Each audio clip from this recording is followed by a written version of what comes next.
We have a very interesting subject this morning, and those of you who are acquainted with the tarot cards will remember number 9, the Hermit. With a very heavy cloak, he is protecting the light in a little lantern. And this has become a symbol that has been used down through the ages to represent the transmission of the light of truth. At the end of the first chapter in the 1640 edition of Advancement and Proficiency of Learning, Lord Bacon mentions the lamp of tradition, and he calls this lamp the method, which is to be transmitted from generation to generation for the preservation of mankind. Now, all these symbols and interesting sidelines remind us of Lord Bacon's personal philosophy of life. He had the attitude, which is proper, I think, to most philosophical thinkers, that the final proof of the pudding is always in the eating, and that no matter how many theories and how many attitudes and ideas are promulgated, the problem is, do they work? Are they accomplishing the purpose for which they were intended? If they are not, then something is essentially wrong. Bacon occasionally fell into a debate with Aristotle, but he used him on some occasions when needs were in that direction, because he believed definitely that there were 3 ways of achieving what we might call the state of wisdom, namely through tradition, through observation, and through experimentation. These were the 3 methods, or the 3 parts of the great method of the lamp that must be carried on from generation to generation. There is no way of establishing a truth in its original and basic nature except by an estimation of its consequences. That is true which always results in good. That is doubtful which often results in that which is not good. Any process or formula that ends in frustration is not true, even though it may have the authority of ages. So Bacon took the attitude that you had to use experimentation to verify observation, and that both observation and experimentation were largely involved with the analysis of tradition. We have brought down to us from the past many different systems of thought, many philosophies, arts and sciences, systems of different kinds. We have created a variety of convictions of our own, things we believe, things we think are true. We do the same with personal affairs of living. We do the things that we believe we should do or we want to do. Now, there is a great division between what we should do and what we want to do. And to tell which is which, finally, it has to be through experimentation. The whole life of the individual is a series of experiments, a series of adventures, we can say, by which a certain conviction is estimated through its consequences. And this is what Bacon was most concerned with. The abstract aspects of things are interesting, but not necessary. That which is necessary is that the individual shall discern the difference between truth and error, that he shall have the courage to live what he knows to be true, and this courage is largely strengthened by certainty, where the individual, rationalizing his own conduct, is convinced that he is working from a basic principle that is correct, has greater strength of character, greater resolution, and greater result than those who are simply trying to find out and have no solid foundation in thoughtfulness. Buddha had much the same idea on this matter, because to him also the primary purpose was that the human beings should fulfill the destiny for which he was intended. That mankind must, in the course of ages, come to live according to truth, according to law, according to what was called the doctrine of the sapienza, or the doctrine of wisdom. So we have here the very interesting problem of the carrying on of the lamp, which is passed from one generation to another. This lamp is knowledge.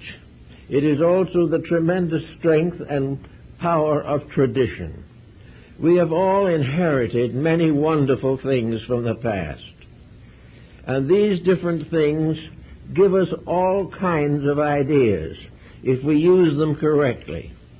We do not perpetuate the past simply because it is past.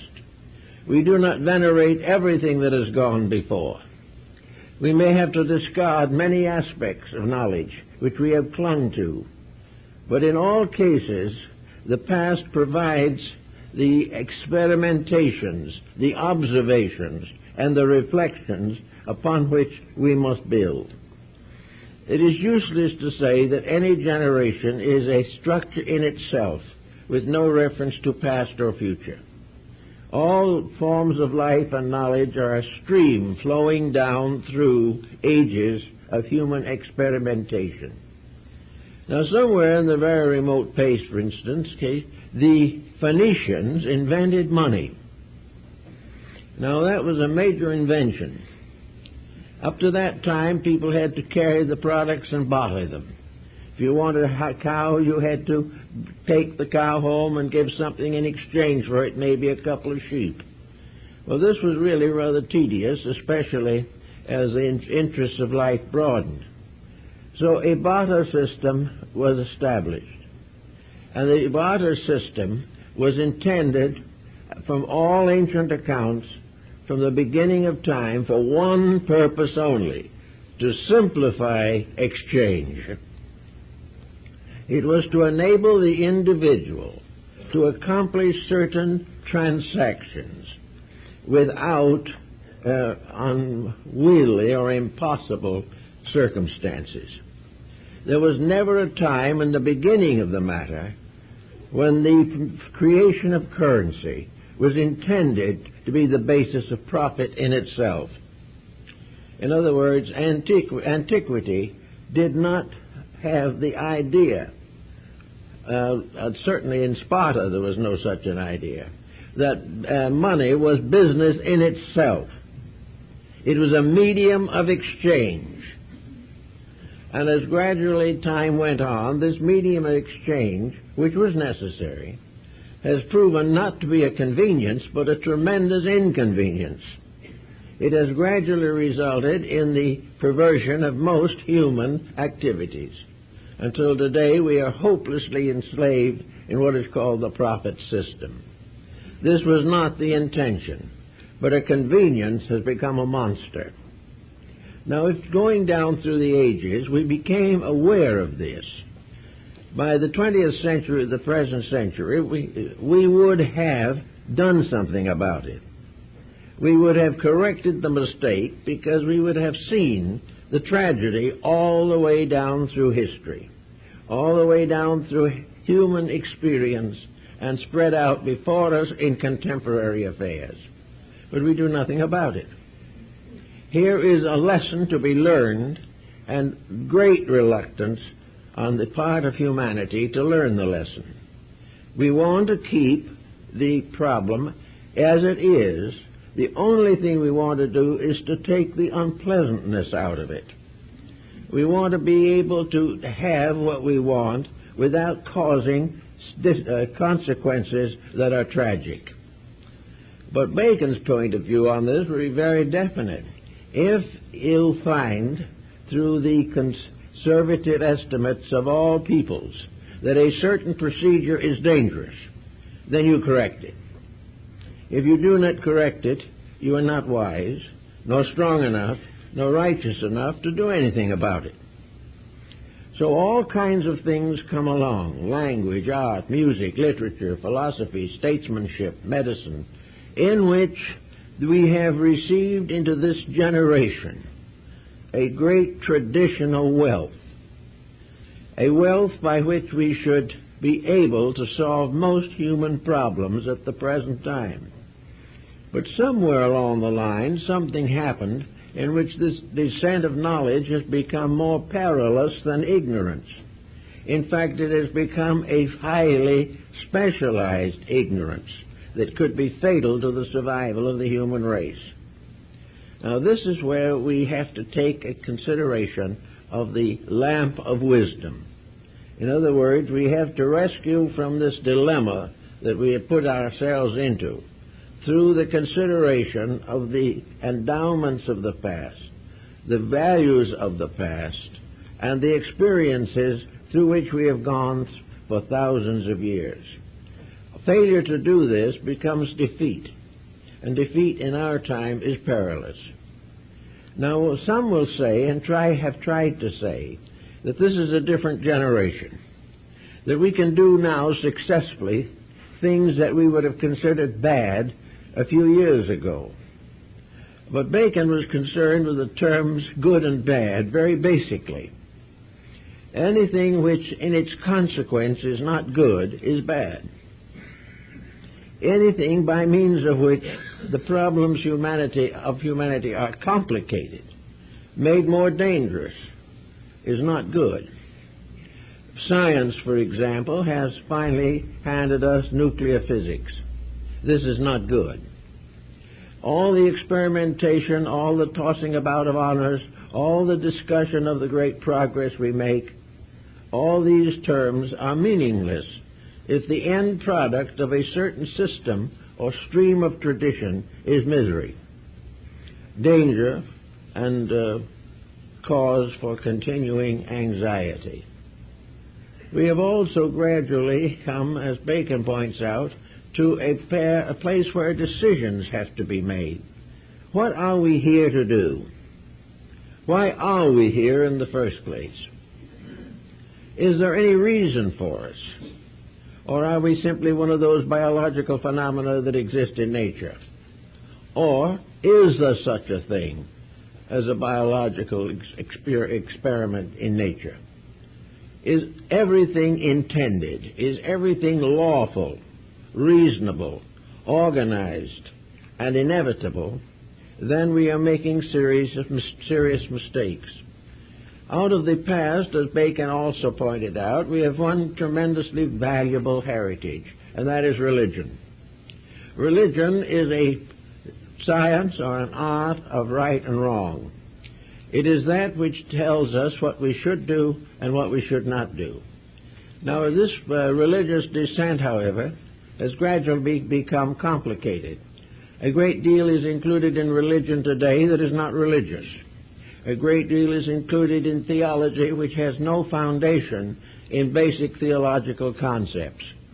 We have gradually commercialized religion as everything else, and also in the process of so doing have committed one very serious error, and that is we have continued to maintain the structure of theology but have disregarded its moral advice. To Bacon, religion was a system of morality. It was an ethic without which we cannot survive. Therefore, from the whole descent of religion from the earliest time to now, we have a great panorama of man's search for spiritual integrity.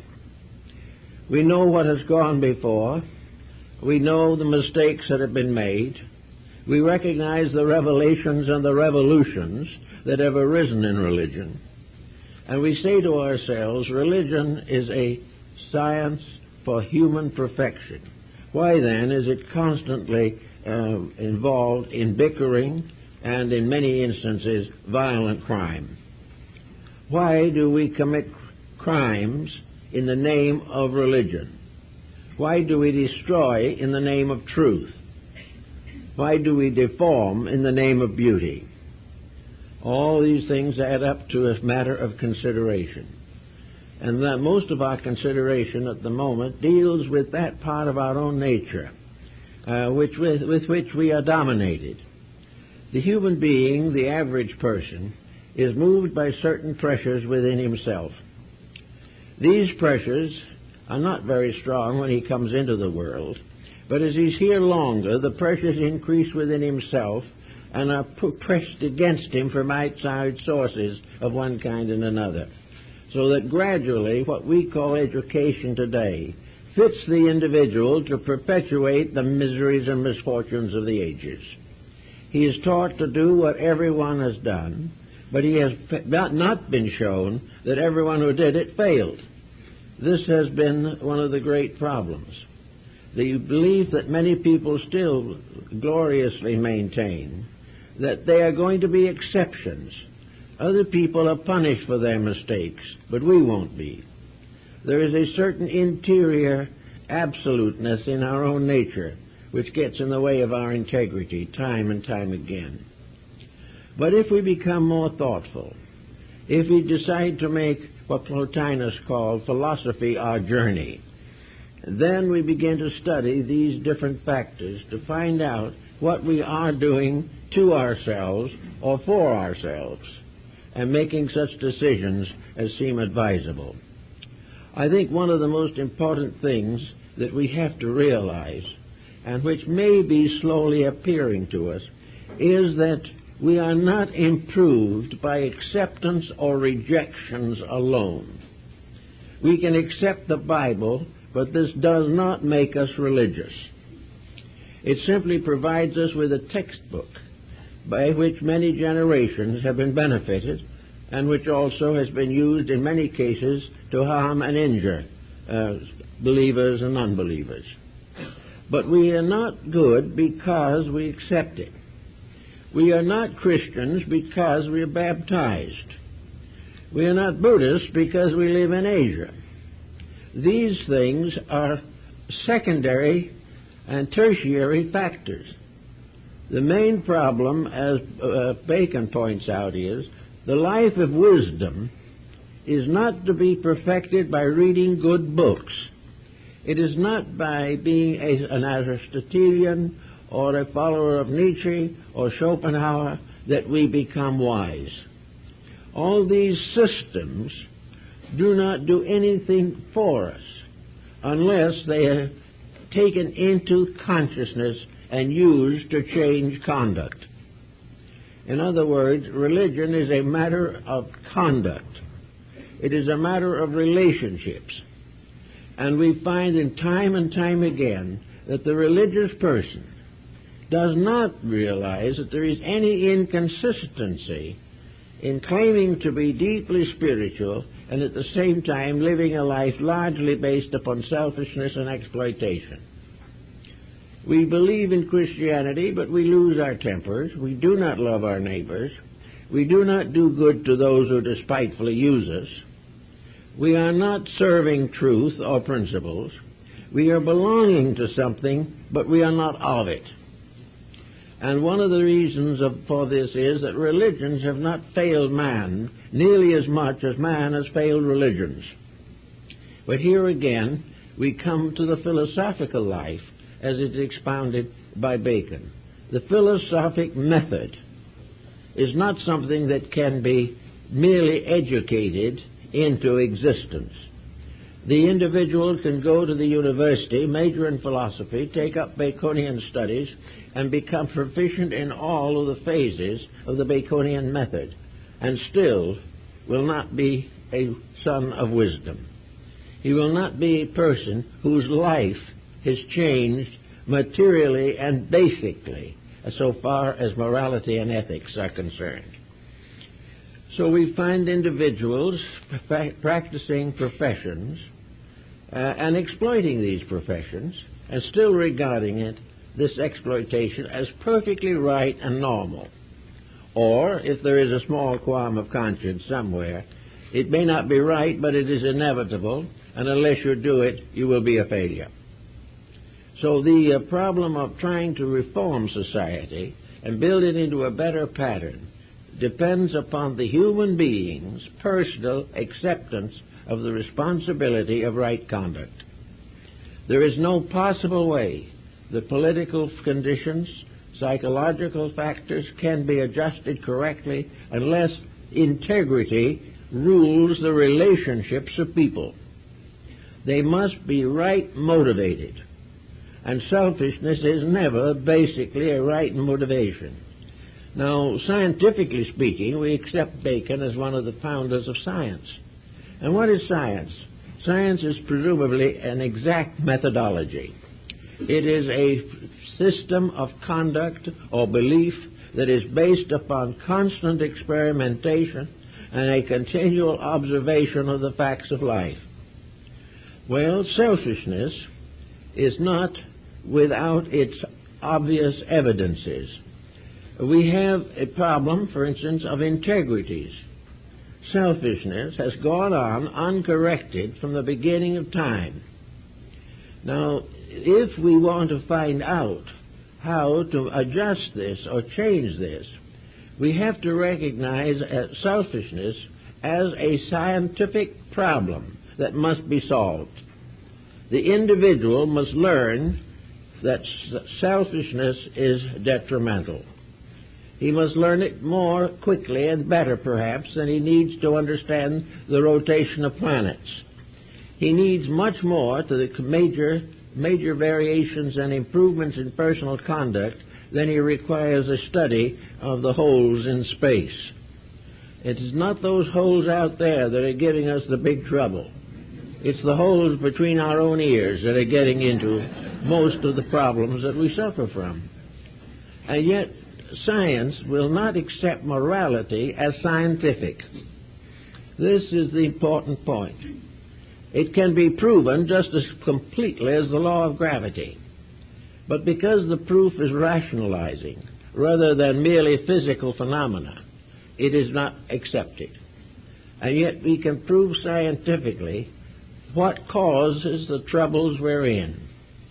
We can prove scientifically that these causes could be changed, because any problem that we know can be altered.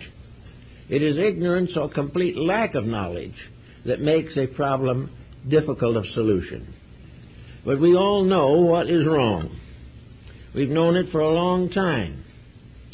And as long as we endure it, the system of education, the systems of science, all of the moral influences that we have, all the great examples of the past, are inadequate if they do not change the personal conduct of the person alive today. He must in some way find the answer for himself. Now, we have many beautiful books, many great philosophies, many great thoughts to go by. We have all over the world the sacred traditions of those who have lived well. They are the sons of wisdom. They are the bearers of the lamp. The lamp, therefore, is the light of inner truth. It is the light within ourselves which causes us to live according to actual realities. It is the light of inside spiritual soul power. It is that part of our nature which cannot be contaminated, but can simply be left dormant until we do something about it. Now, if we don't do something about these things, what is the result? The continuance of the thing as it is. Only things that are changed can be different. Only when the time comes that the individual takes a positive step in the direction of improving his own character will this character improve. So we now notice a long group of new organizations coming into existence. Organizations which are definitely desirous of assisting the modernization of integrities, that we shall find new ways of doing things better. We have to face these changes, but everywhere we cannot face them with platitudes. We cannot assemble simply in order to hold constructive ideas that are inconsistent with personal conduct. Conduct is the basis of morality and ethics. Conduct is the essential principle behind karma. It is what we do and not what we think about that changes our lives. The hope is that the inside part of ourselves will demand these changes, and that we will come near enough to the evolution of our inner lives, that the inner life will begin to dominate external circumstances. Up to the present time, the inner life has been blocked by the appetites of the mortal or material culture. We have sacrificed our own integrity for benefits which are now proving to be very dangerous. So with Bacon we have this passing on of the lamp, the idea that there has been since the beginning of time in this world groups of people who have known the facts. Various terms have been given to them. Muhammad recalled these people when he spoke of the primordial sages of the world. In various religions they appear. They represent mysterious, powerful factors that have dominated life. In most cases, these original sages, if we might call them that, have had very quiet lives and sometimes have been bitterly persecuted. The better these people have become, the more they have taught, and the more they have sacrificed, the more they have been ridiculed and persecuted. But the fact remains that no amount of ridicule can change a fact, nor make an untruth true. So back in those times where Bacon is talking about the sons of wisdom, there were these sacred mysteries, these schools, these esoteric bodies that existed to perpetuate the inner truths of life. Now, many people are unhappy because these organizations had a tendency to be what we have termed as exclusive. We feel that, many people at least feel, that these organizations have gone on nurturing a few favored persons and allowed the world as itself to go along as it was. That these institutions have not opened themselves to the common needs of the common people. It was the idea that these should be parental organizations that simply descended and took care of the needs of everybody. But such was not possible, and such was not the intent. It was what was hoped would prove to be a permanent motion in society, toward which those who were concerned with a better way of life could progress gradually to the understanding of basic principles. If wisdom is bestowed upon those morally unfit, it will become a very serious form of black magic. It becomes a terror and a danger. The more skillful we become, the more dangerous we become, unless we control skill with wisdom, love, and truth. No skill is safe unless the person possessing it is morally integrated. No skill can go along continually serving mankind usefully unless those possessing that skill do not abuse it, do not misuse it, and do not sacrifice the common good for personal profit or advantage. So a profit system has come in by means of which the wisdom of the ages has been tempered down to the point where individuals can benefit materially from rules, principles, and laws that they are supposed to apply to the inner daily life of their conscience and their integrities. So we have all these things as the problems of the day, and we know these problems exist. Now we have 5 or 6 very great problems on our hands at the moment. These problems are not new. We've always had them. But congestion and population problems and various advancements in skills have made these problems increasingly dangerous.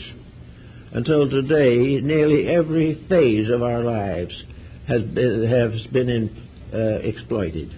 We are constantly alive in the midst of dangers, in which our fellow human beings become deadly enemies or very strange monsters of a jungle. This is why we now have to take the first basic step, as Bacon gave it in his passing on of the lamp. The first step is to be capable of using knowledge without abuse. We have to know we were here to learn. It is our moral privilege and duty to improve ourselves every way that we can. But knowledge must not hold out the bait of self-aggrandizement. We cannot accumulate knowledge primarily for the purpose of profit. And it is true, as it says in the Scriptures, that it doesn't profit anyone anything if in the use of things he loses his own soul. Now, the profit system has damaged every art, every science, every trade that we know. It has now become a matter of simple working for a fixed profit, which has nothing to do with character. To attain that profit, we may break homes, we may leave children orphaned, we may start wars that kill off half the population of a country. But these things have nothing to do with growth. They are simply proof of mental and moral sickness. And this continues too long, this sickness spreads like a plague until whole institutions and nations are destroyed. So the profit problem is definitely that the individual must learn to transfer his allegiance from profit to principle. The time was when selfishness wasn't very important because there wasn't much to be selfish about that meant anything. There was little outbreaks of bad disposition, but the average person did not have incentives, did not have examples which led him into great errors. But now it is all different. And we have this very simple thing to face, namely that wisdom has to be mysteriously earned. It has to be brought out of its mystery into the light of ordinary living by means of persons who are dedicated to the transmission of the lamp. They have to be individuals who have outgrown the common faults with which we are all suffering. If we look around now, we see fear developing in many parts of the world. We find a desperate grasping after something better, after a way of life that is more endurable and more purposeful. We also see the mistakes getting bigger and bigger. We see ourselves overshadowed by things we started, but we don't know how to finish. We also realize that behind all of these things, there was selfishness, cupidity, inordinate ambition, and uncontrolled appetites.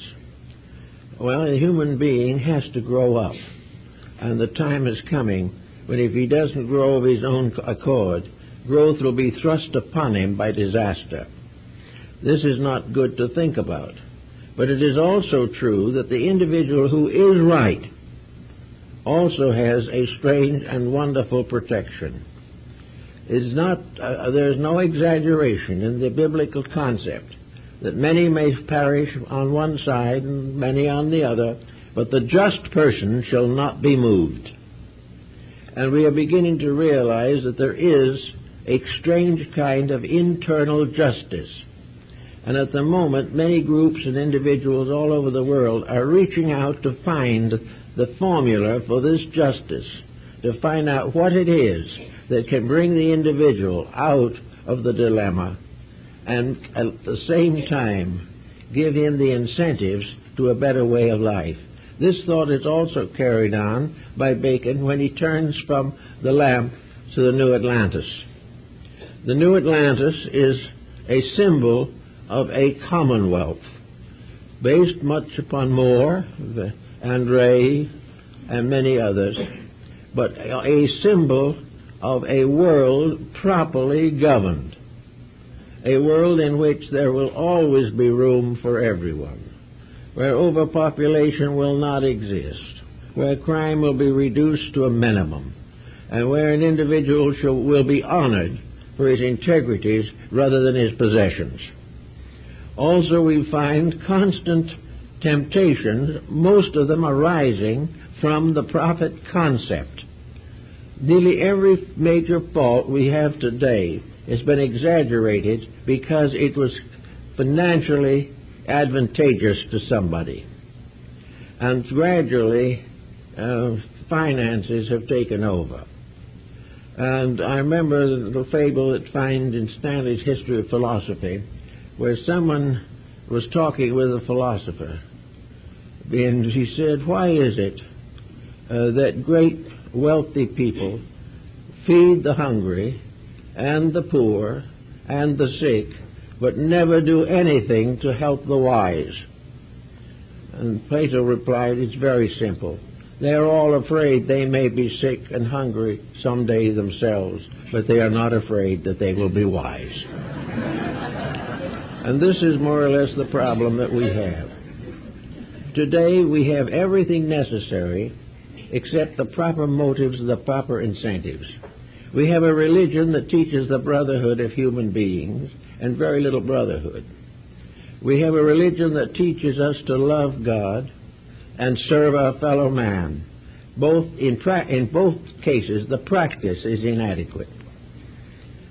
So gradually, we are being forced by time and by nature to discover that the things that we are trying to do will not work and are not worth the price. We must learn that we are saving the wrong things, that we are not doing that which is going to permanently improve ourselves or anyone else. We are simply signing our own death warrants. This gradually comes into focus. Now, the difficulty is not so terrible. It's amazing to realize that the solution is not in the skies or in the stars or in anything else. The solution is in the common sense of personal living. It's here. It always has been here. It's a very common thing. We find good homes, and we admire them. The parents are good people. The children grow up in a good environment. It's very wonderful. But no one really seems to say this must be the way it must be done. These people are exceptions. They're honored, but not emulated. And as a result of that, in many homes, selfish parents are neglecting their children. Badly raised children are becoming potential dangers to the environment, and everything goes along as it is. Why? Usually because of financial advantage. Usually because someone wants more luxuries, more privileges, and more liberties, but not more insights. This goes along in every walk of life. Great corporations are folding up every day. Nations are going bankrupt. Sickness is widespread. We are in worse condition now in many ways than we have been in a very long time. But nobody thinks of doing anything to get to the source of it. We're going to elect somebody else, but we're not going to do what they suggest, if they suggest right. And if they don't suggest right, there was no use electing them in the first place. But we are not making the personal changes. We are not forgiving our enemies. We're not getting over family grievances. We are still hating this and despising that. We still have some kind of a parade every time anyone makes an effort to do something. We live in a state of constant objection. Not every change is objectionable because it hazards our little private way of trying to achieve wealth. If it interferes with doing exactly as we please, it is criminal. But what we are going to find someday is that nature is going to step in and tell us we cannot do exactly what we please. We can't make mistake after mistake, forget about it, deny it, or try to prove it's right when we know it's wrong. We are in a condition now where we have to begin to change these patterns. Now, to Bacon, these changes were not just philosophical. They were scientific.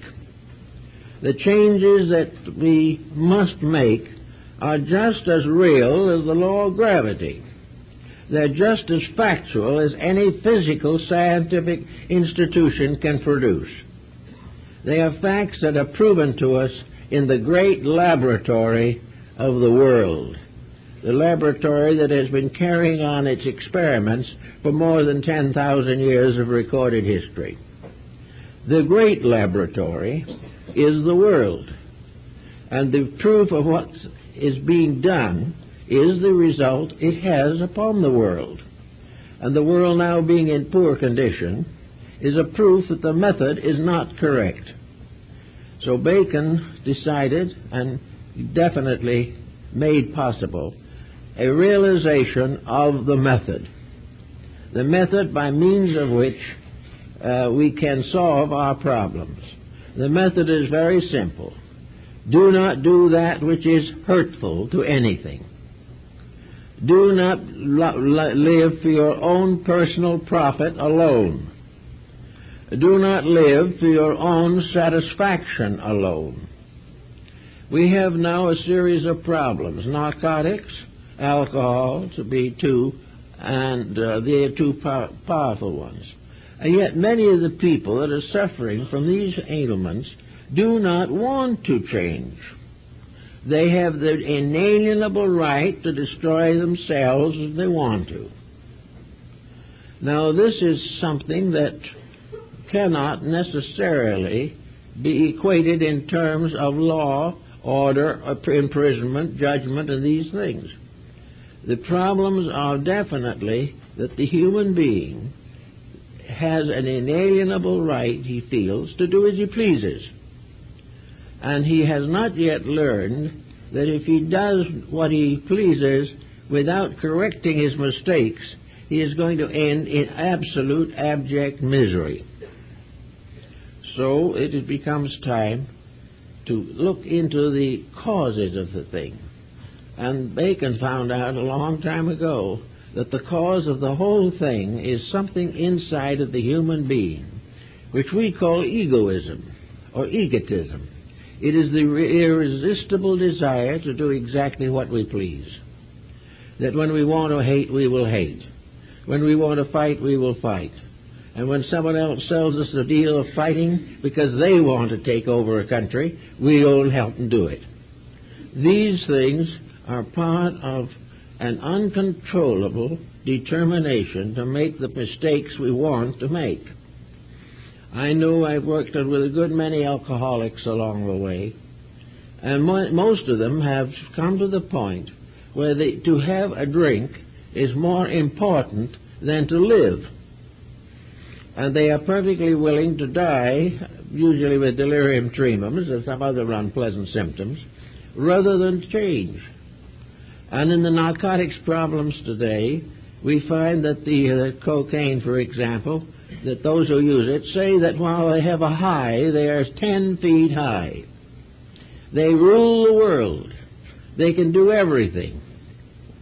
And when they are not under the influence of the narcotic, they can't live with themselves or anybody else. They are suddenly helpless people, too small for the world in which they live. So they take narcotics in order to feel great.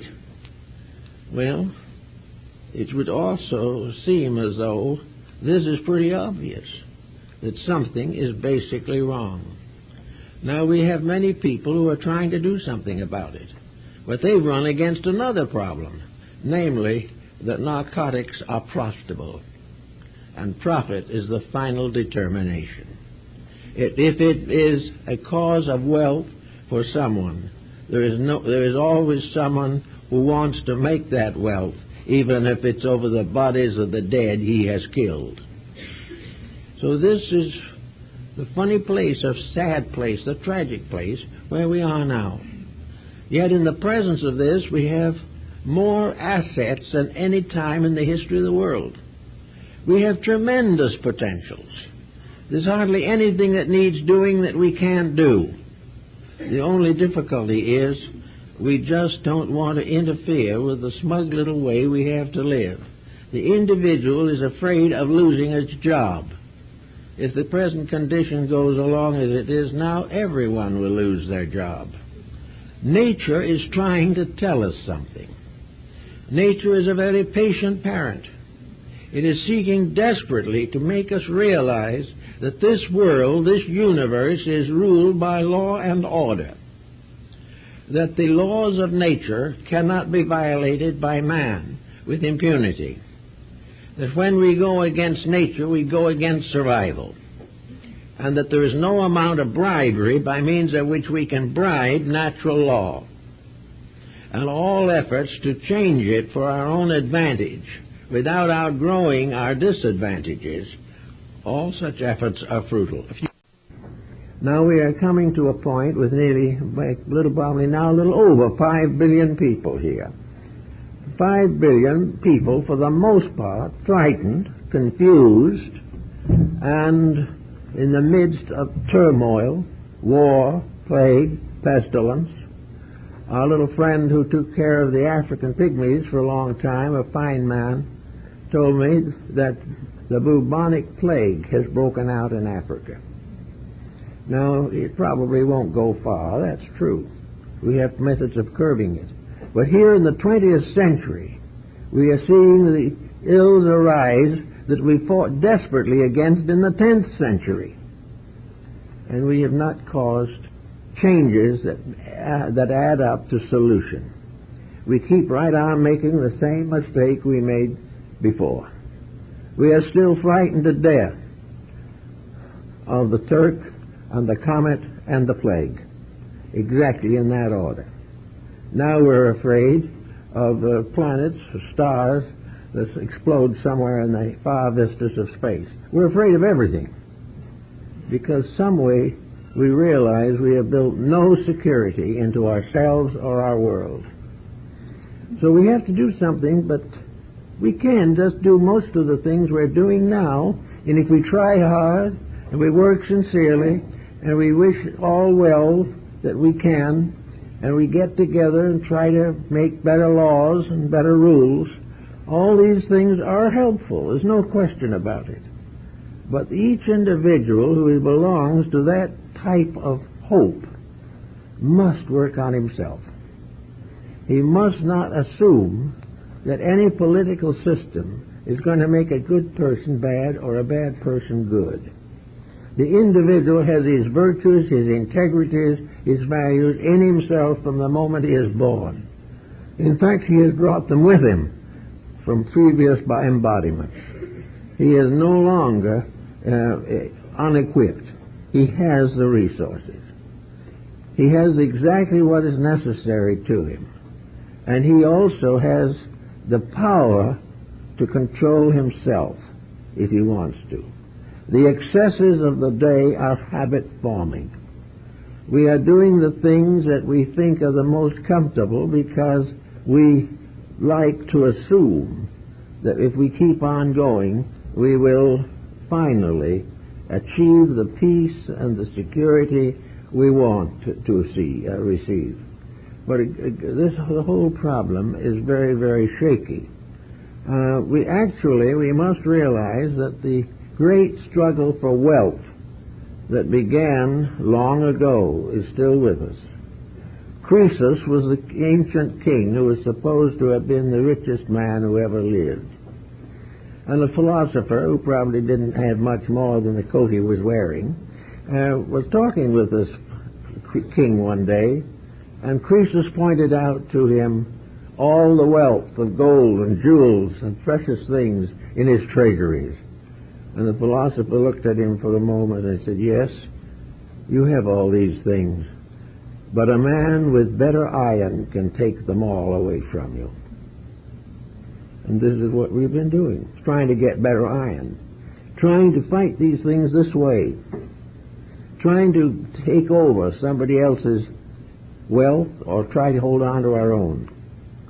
The problem of material gain is frustrated by something that we cannot beat, and that is that we're not permanent residents here at this time. In a few years, what we have is going to be separated from us. Now, this does not mean that we shouldn't have what we need and a reasonable amount of security, but it means that the fantasy of great conglomerates of power, with individuals sacrificing love, friendship, honor, and everything for something that they must in a very short time leave as a heritage to someone else, who perhaps will do no better with it than they did. The whole idea that the material world is permanent, that we can build empires, all this is a delusion which has arisen as the result of a kind of spiritual ignorance that mankind has suffered from always. This idea that here is where we should do bigger and better things. We should do better things, but not necessarily bigger ones. What we need to do definitely is to prepare ourselves to be citizens of eternity, a citizen of a world that is far greater than any wealth that we can possibly possess. Actually, our wealth is very transitory. Our power is very ephemeral. A few days ago, a citizen of the one major nation who had served it for many years retired. He had every high office that the country could give him, and then he decided that it was enough. So he simply stepped down of his own accord and decided to go back and spend the rest of his life as a gentleman farmer. This is an experience we all have to face, that all this, the power and glory and everything, is not what we are really looking for. The family is not going to be better because all the members are making high salaries. It's better when they are happy people, constructive people, expressing the higher emotions and desires of life. Bacon was one of those who believed that science was capable of unselfish love, that all this intellectualism was merely a kind of protection against a minor hurt of one kind or another, but that all knowledge is based in the fact that truth is worthy of our affection, that the truthful are the truly loving, and that everything that we do that is right makes more friendship, better relationships, and helps to enrich our daily experiences with each other. Everyone who wants to go out and try to help the world at this time should also be very much dedicated to the idea of correcting in himself the faults he objects to in society.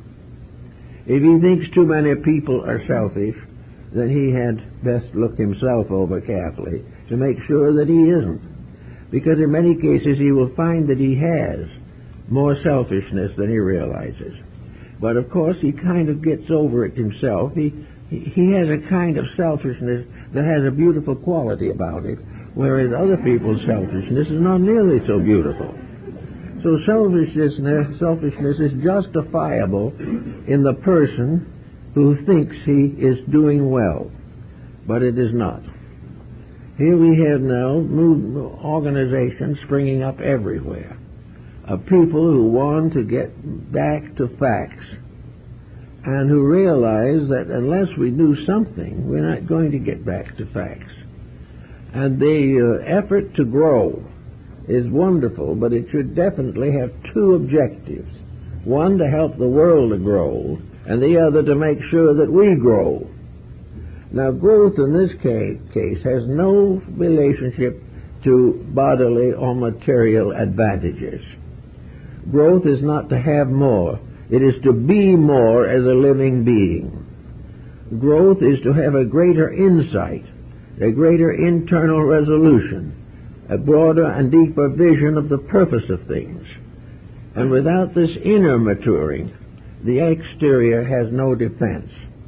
If we do not live from the inside, then we will be the victims of our own material attitudes, and they are the ones that are giving us trouble.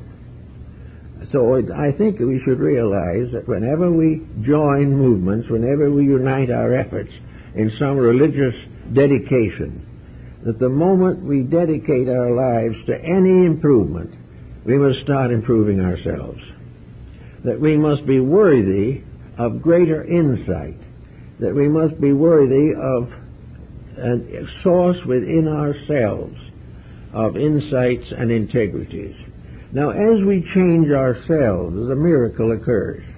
a miracle that cannot come from books or conversations, the miracle of our own value sense changing, the miracle by means of which we begin to have positive instruction from inside of ourselves, that we transfer leadership to the internal life.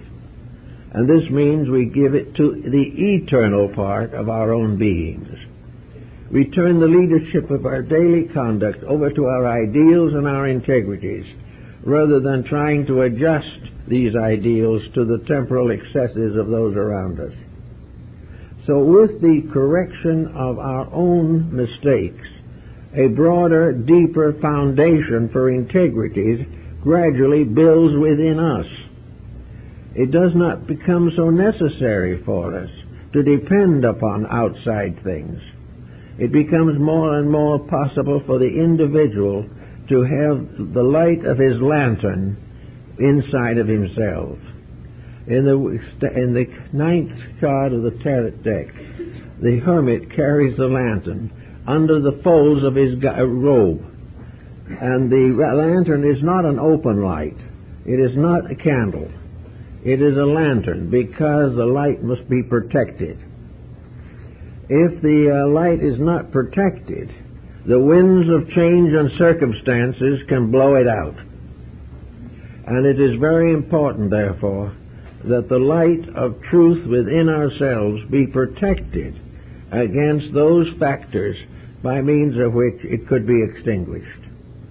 One of the philosophers of old made the very nice statement that was really quite an important point. He said, "There is not enough darkness in the entire universe to put out the light of a single candle." And what we need is that this single candle be in ourselves. And we protect it by building it as a lantern. We protect it with our minds, our emotions, and our bodies. These are all instruments for protection of integrities. They are all means of defending value against this changing atmosphere of storm and conflict. We know definitely that there are winds, there are moods, there are all kinds of things that attack the light if it is an open candle. But if it is protected, then through the protection it is given support and integrity. On the other hand, sometimes the glass of the lantern gets badly obscured. Dust and dirt assemble on the outside of the lantern, and this prevents the light from shining out. If, therefore, the body and the personal habits of the individual compromise the light of the lantern, they can cause this lantern to lose its radiance or be reduced. The light will still be there, but it will not shine as it should. And this, again, is a part of a symbolism that we find in many ancient systems. A very, very famous old Dutch emblem writer, Father Cats, Jacob Cats, in the 17th century, wrote a marvelous book of emblems, pictures of a mysterious spiritual nature. And emblems are intended to lure the inner life out from its depths by showing it pictures of itself on the outside. Kind of cute idea, too. But really, the point is, one of Cat's emblems is an old man holding a lantern. And he is passing the lantern across an open grave to a young man on the other side. The passing on of the lamp. And that is the name that he gave his symbol. And that was the name that Bacon gave his concept. And the old man is now believed to be a figure of an ancient and wise person, Dr. John Dee, who was counselor of Queen Elizabeth I. He was a very wise man. He knew Bacon. And also he was part of those who were to carry on the lamp. Now, in those days, to carry on the light was a matter of great discretion. And all of Bacon's works are very carefully and discreetly presented, so as not to destroy their value or endanger the survival of those who try to live by them. The carrying on of the lamp, therefore, was done in secret. It was not necessary to parade your virtues, because actually to parade your virtues is a form of egotism, and that is not permissible.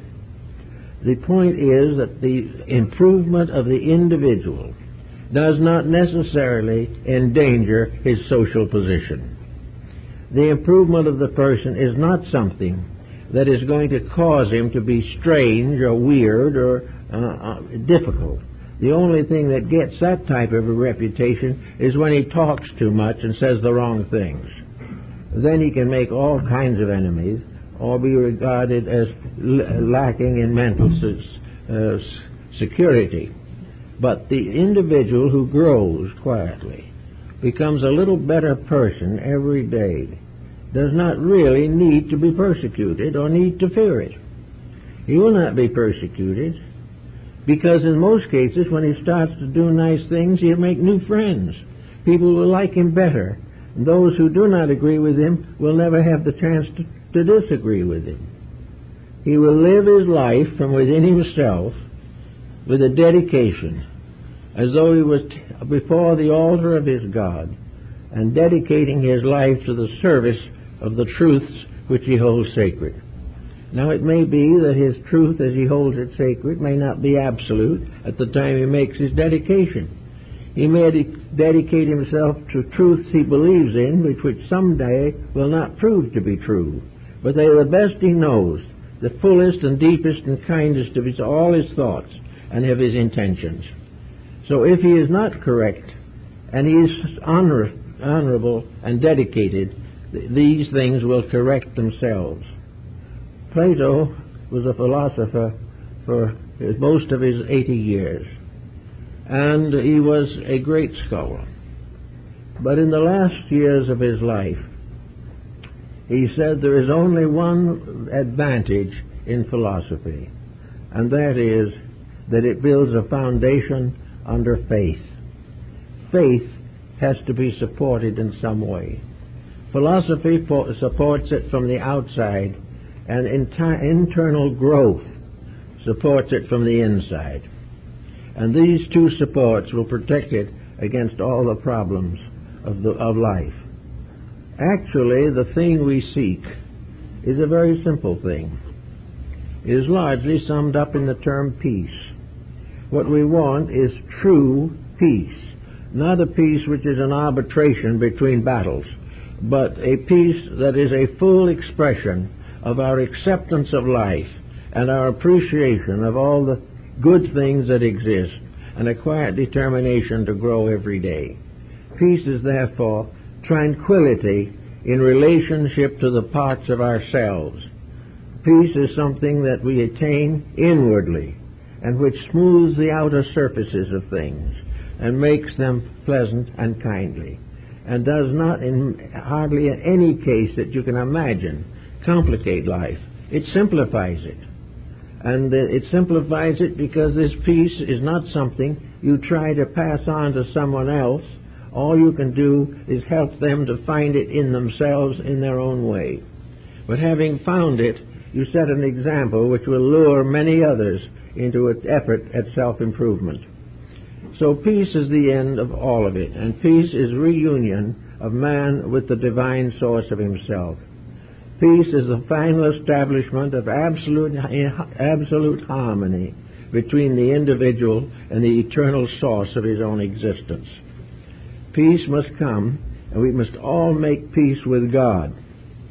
And we make peace with God by simply obeying the rules and recognizing that the divine parenthood of things is vested in powers beyond and above all our material and physical addictions. We must therefore try to find that peace which simply comes so easily. Just all you have to do is forgive an enemy a little bit, and you already feel a lot better. It isn't some great big thing. It's to get rid of the negative, nagging mistakes with which we burden our existence.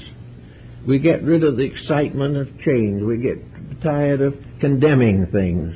We gradually work around to living a better life. We live a life in which kindness is our religion. Kindness in serving, kindness in giving, kindness in accepting. We all have to work together for one purpose, to find out what was intended for man and do it. We all live in a universe of absolute laws. There are no peculiarities, no vicarious atonements, no excuses in nature. But there is no hardness there. There is no cruelty. There is no determination or viciousness about natural law. It is simply the simple, normal thing. It is something that little bugs and bees seem to get along with better than human beings. It is something that is inevitable, but the inevitable for man is not the same as the inevitable for the bugs and the bees. We have a destiny for which our own composite, very complicated organism has prepared us. We have been spending ages in putting this body together. We have done a great deal of study and growth in the mere process of suffering, dying, and being born again, in the means of understanding this composite constitution of ourselves. We know we have received a living instrument that is the most remarkable and wonderful thing that we can experience or know or see or work with. We take ourselves for granted.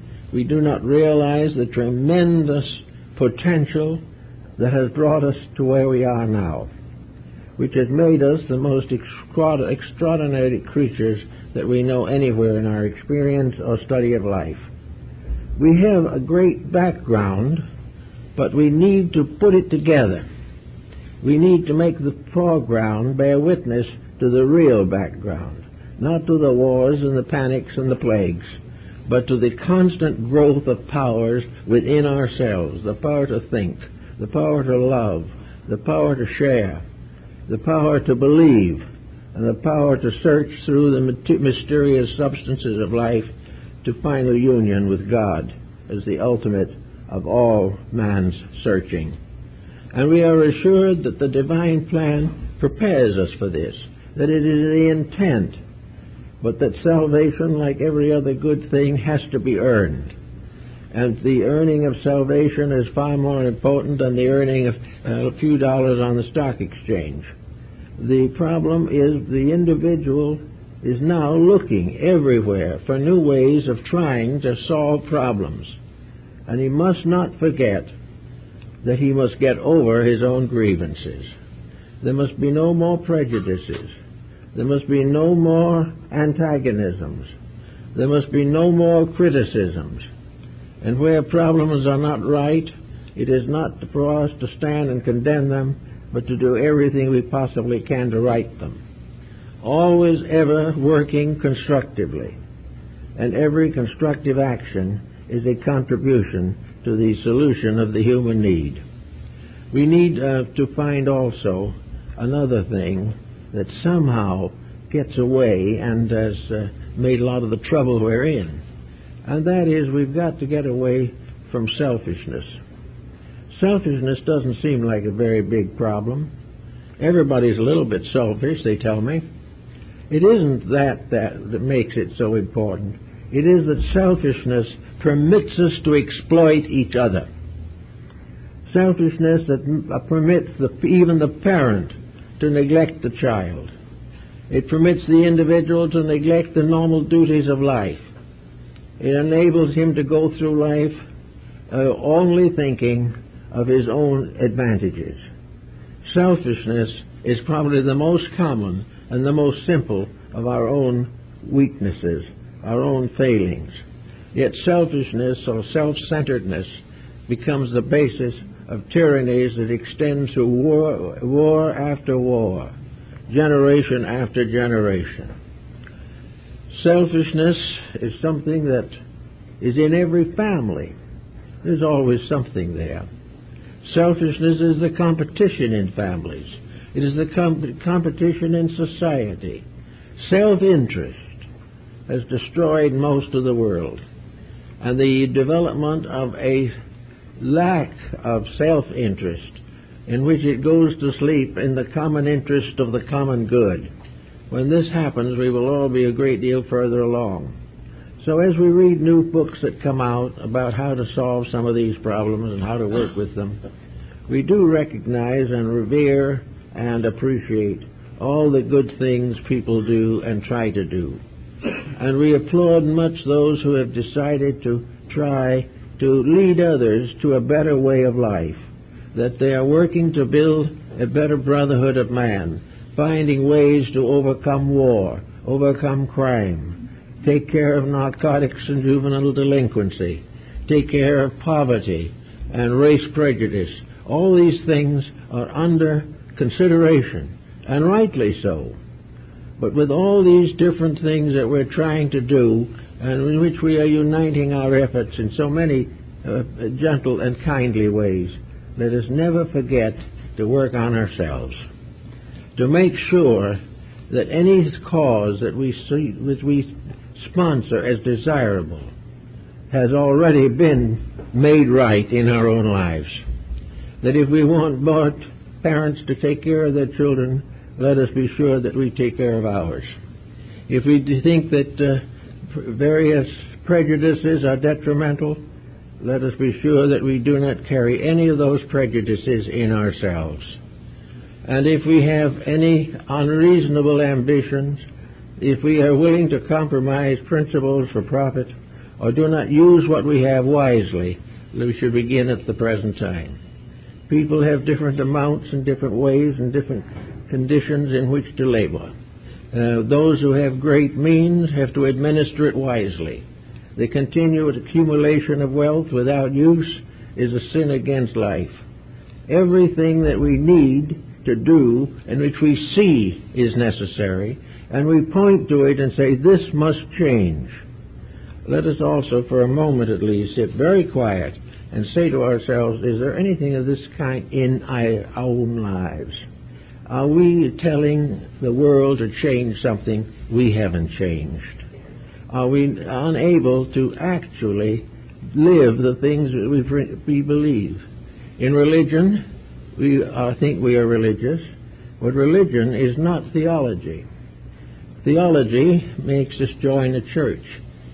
Religion makes us share with all others veneration for truth and God. And the moment we get really religious, sectarianism fades away. And it is no longer our faith against somebody else's faith. It's God's truth for us all. And everywhere we gradually outgrow these stumbling blocks, these mistakes. And when we do this, something rather nice happens. The inside of our lives quietens down. We don't waste any more energy because of the fact that peace helps to keep us healthy. Discord helps to tear us down. And every time we get angry or excited or irritable, some little part of our own body suffers. It is as though a great tornado sweeps through the body when we have a temper fit. All these problems of quieting down the inner side is wonderful, because if we get quiet enough, if we become silent enough inside ourselves, we then understand the statement in the Bible, be still and know that I am God. We have to learn to be still, and that means the end of prejudice, the end of conceit, the end of arrogance, the end of unreasonable selfishness in all its branches. Be still and know that we are God. And only when we are at peace with ourselves can we know God inside of ourselves as the source of peace. The way that leads to deity is always a way of quietude. No one ever stormed the gates of heaven. We have come quietly back to our Father's house. We have come back to the source of ourselves, gentle, kindly, and understanding. And as we become more kindly in those ways, as long as we begin to correct our own mistakes, we will observe some remarkable changes in society. We will discover for our joy and benefit that as more and more people make their own lives organized in way of service to others, the better everything becomes. And the people who are now trying very hard, will not only try with all their hearts and souls, but the divine eternal truth within them will become their guardian, their guide, and their protection in time of trouble. We must develop more of this kindly life of service, this gentle realization that the universe is a beautiful thing, not simply something that has to be conquered periodically, that we are here to use nature, that we have been given a garden and have turned it into a desert. But the seeds are still there, and a little water and a little human kindness, and the desert will blossom as a rose. So it all works back into ourselves. And Bacon says that the passing on of the light, or the passing on of the great key to the method, is learning and soul by dedication to right use. That everything we learn, everything we know, is a new responsibility for integrity and a new opportunity for service. When we begin to understand that very thoroughly and live accordingly, situations get pretty fair, and we will have more energy, less sickness, and we'll find this life much more agreeable, useful, and enlightened. And I'm sure that's what we are all trying to accomplish. And I think we are beginning to realize more and more just how the job has to be done. Well, I guess that's it for the morning. But I'd like to call attention to the fact that my wife's meeting at 1:30 this afternoon is going to be devoted to the subject of education and re-education. And a number of cards have been given out, and the meeting will be at 1:30 this afternoon here, and I'm sure many of you might be interested in attending and seeing the very remarkable approach that she has to these problems of life. Approaches that I think would also very much help you to be quiet in times of stress. We hope some of you will be here this afternoon. Thank you very much.